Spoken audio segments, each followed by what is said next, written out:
بسم اللہ الرحمن الرحیم۔ السلام علیکم ورحمۃ اللہ وبرکاتہ۔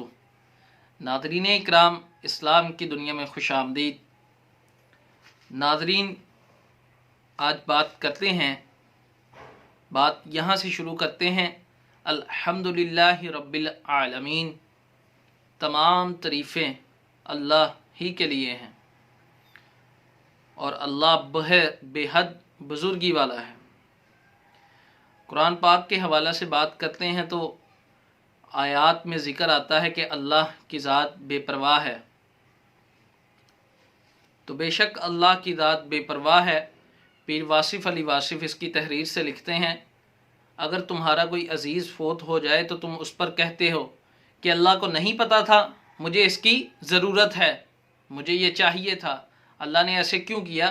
تو اللہ تب بھی اللہ ہے، اللہ ہی کی مرضی ہے، وہ جو چاہے کرے، وہ جو چاہے نہ کرے، اللہ کو کوئی روک نہیں سکتا، اور اللہ کو اونگ نہیں، اللہ کو تھکاوٹ نہیں، اور اللہ بے حد بزرگی والا رحیم ہے، اور اللہ کی کوئی بیوی نہیں، اللہ ہر عیب سے پاک ہے، اللہ کی کوئی اولاد نہیں، اور اللہ واحد ذات ہے۔ اللہ کو ہمیشہ ایک جانو، اللہ کا کوئی شریک نہیں، نہ ہی ٹھہراؤ، شرک کی معافی نہیں۔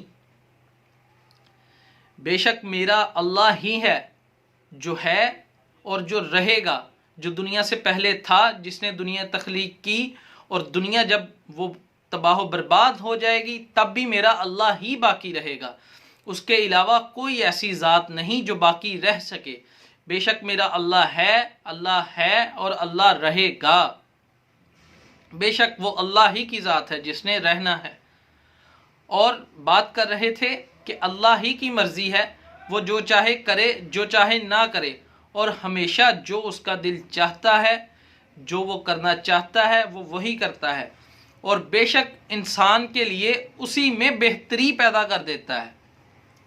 اللہ تعالیٰ کی ذات فرماتی ہے، میں تمہارے لیے جو فیصلہ کرتا ہوں، فرش سے لے کے عرش تک، اس سے بہتر فیصلہ کوئی نہیں تمہارے لیے۔